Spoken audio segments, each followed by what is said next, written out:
मकर संक्रांतीचा उत्सव केवळ तिळगुळ खाण्याचा नाही, तर या दिवशी पतंग उडवण्याची देखील परंपरा आहे. मकर संक्रांतीच्या दिवशी जिकडे पाहावं तिकडे आकाशात रंगीबिरंगी पतंगच पतंग दिसतात.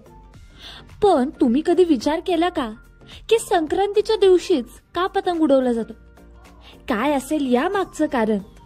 चला जाणून घेऊया. तर मकर संक्रांतीला पतंग उडवण्यामागे एक आख्यायिका आहे. तामिळच्या तंत्रज्ञान रामायणानुसार भगवान श्रीरामांनी मकर संक्रांतीवर पतंग उडवण्याची परंपरा सुरू केली. असं म्हटलं जातं की भगवान श्रीरामांनी उडवलेला पतंग थेट स्वर्गात पोहोचला. स्वर्गात पतंग इंद्राचा मुलगा जयंत यांच्या पत्नीला सापडला. तिला पतंग खूप आवडला आणि तो तिने आपल्याकडेच ठेवला. जयंतच्या पत्नीने विचार केला की ज्याचा हा पतंग आहे तो घ्यायला नक्कीच येईल. तिकडे भगवान रामाने हनुमानजींना पतंग आणण्यासाठी पाठवलं. हनुमानजींनी जयंतच्या पत्नीला पतंग परत करण्यास सांगितलं तेव्हा तिने भगवान रामाला भेटण्याची इच्छा व्यक्त केली. ती म्हणाली की ती श्रीरामाच्या दर्शनानंतरच पतंग परत करेल. हनुमानजींनी भगवान रामाला संपूर्ण प्रसंग सांगितला.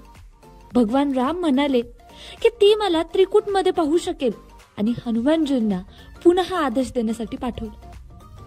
जयंतच्या पत्नीला स्वर्गात जाऊन हनुमानजींनी भगवान रामांचा आदेश सांगितला.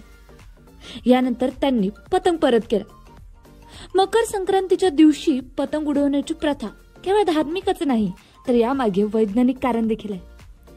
तसं पाहिलं गेलं तर पतंग उडवण्यामुळे हात व पायाचा व्यायाम होतो.